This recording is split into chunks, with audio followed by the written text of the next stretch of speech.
Hi 1G, now let's look at question 10 of exercise 6b. Right, so let me adjust the page. Okay, this question, using a scale of 1 cm to represent 1 unit, draw a horizontal x-axis of x from -5 to 5. Okay, and using a scale of 1 cm to represent 2 units, draw a vertical y-axis for values of y from -8 to 14. So I have to adjust my graph, my x-axis and y-axis. Let's draw the, let me see, x-axis first. Okay, where should I draw my x-axis? They say for the y-axis is from -8 to 14. So my x-axis should be lower. Okay, so that I can have -8 units below and 14 units above. So perhaps I can draw somewhere around here. Okay, let me put the ruler properly so I can draw nicely.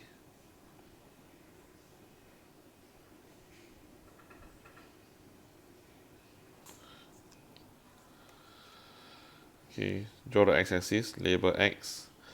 Why am I drawing lower? So that this space over here is for 0 to -8, and this big space over here is for 0 to 14, the y value.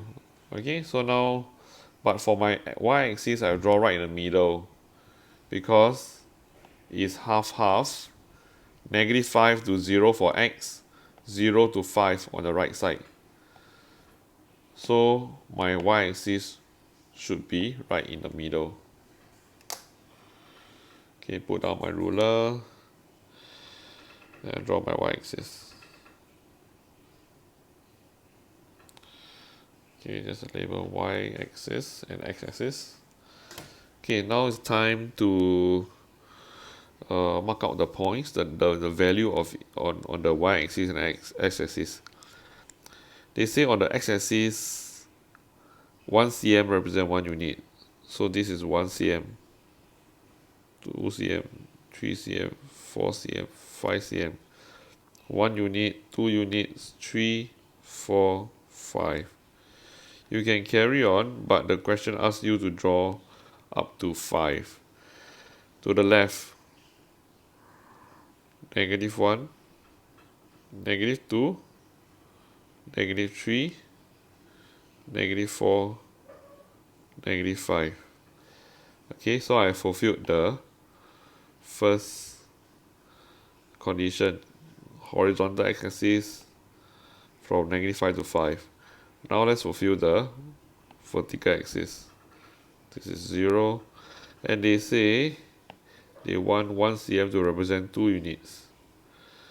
1 cm to represent 2 units, so I have to jump every 1 cm 2, every 1 cm 2, become 4. So it will be 2, 4, 6, 8, 10. Where do I stop? I stop at 14. 12, 14. And I go below all the way to -8. -2, -4, -6, -8. And it's time to plot the graphs.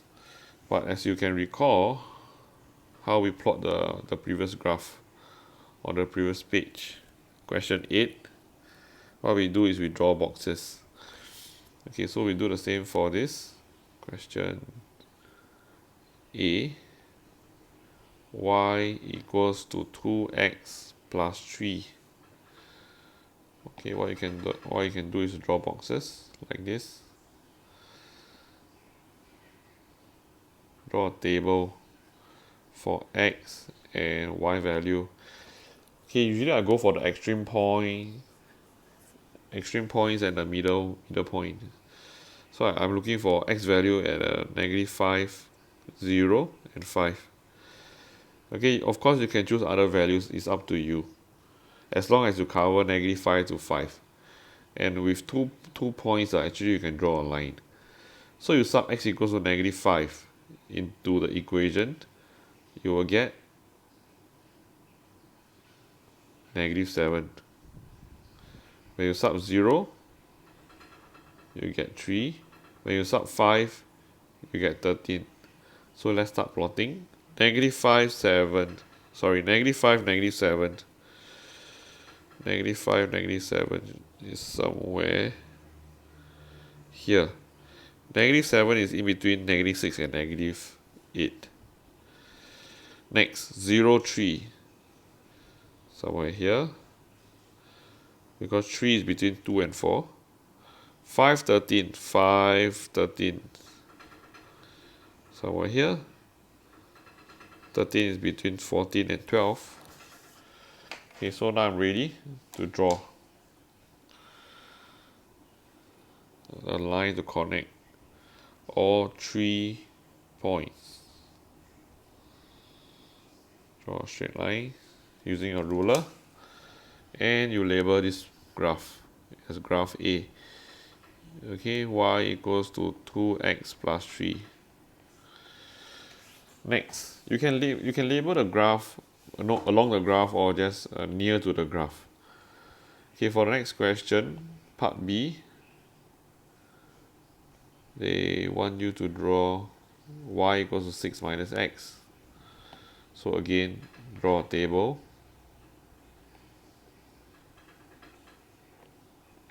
X, y, -5, 0, 5.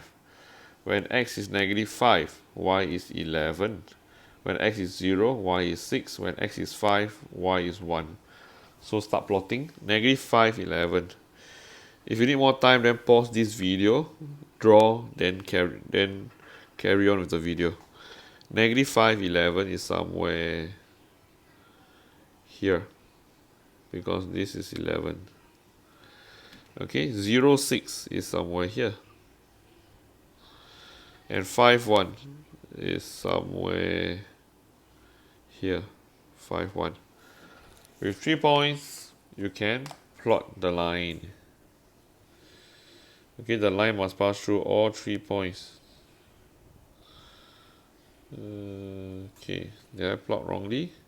-5, 11, correct. 0, 6, correct. 5, 1, all correct. Okay, so let's plot. Oh, sorry, I think I made a mistake. No wonder it looks so weird. 5, 1, I plotted 5, 2. 5, 1 is somewhere here, lower. So 5, 1. You have 3 points. Draw a straight line to connect all 3 points. Okay, I missed the third point. Let's draw again. Okay.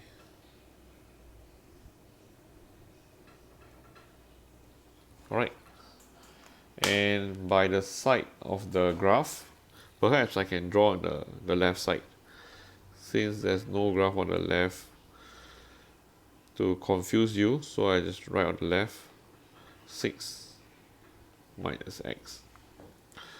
Okay, I'm done with the drawing. Now I look at part 2. They say the point A0 lies on this graph. Write down the value of A.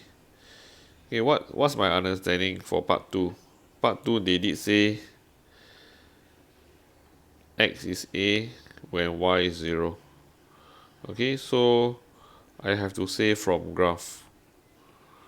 From graph, when y is 0, my x is what?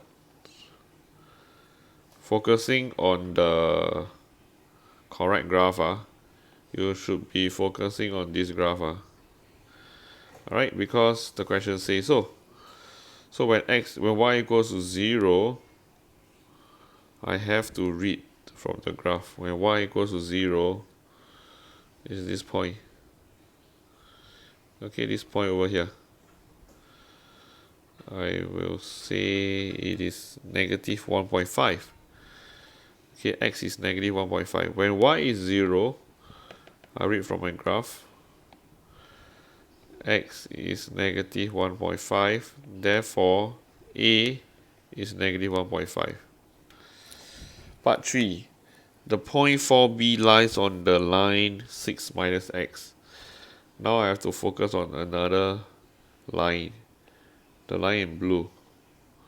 Okay, they say 4b lies on this line. Alright, so part 3. Let me write here. Again from graph. When x is 4. When x is 4, I have to sub in. Oh, sorry, I shouldn't sub in. I should read from the graph. When x is 4, let me draw a line upwards. When x is 4, I hit the graph and I'm supposed to read from the graph. The y value is 2. So when x is 4, y equals to 2. But they don't call it y, right? They call it b. They use b to represent y. So I say therefore b is 2 when x is 4. Focusing on the y equals to 6 minus x graph. Now let's look at part 4. The point hk lies on both graphs, the yellow and the blue graph. Write down the values of h and k. This question is typical. We have to look for the intersection between both graphs.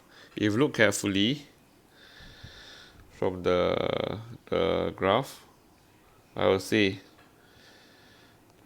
h equals to 1. I hope you know which point we are talking about. Okay, it is, can you see my huge dot over here? Yeah, where I have pointed out, that is actually the point of intersection. Okay, read carefully, is 1, 5. The y value is 5. So h is 1. The y value is 5, so k is 5. That particular point is actually 1, 5. Okay, so I'm done with question 10. Okay, if you have not done, please spend about 5 to 10 minutes to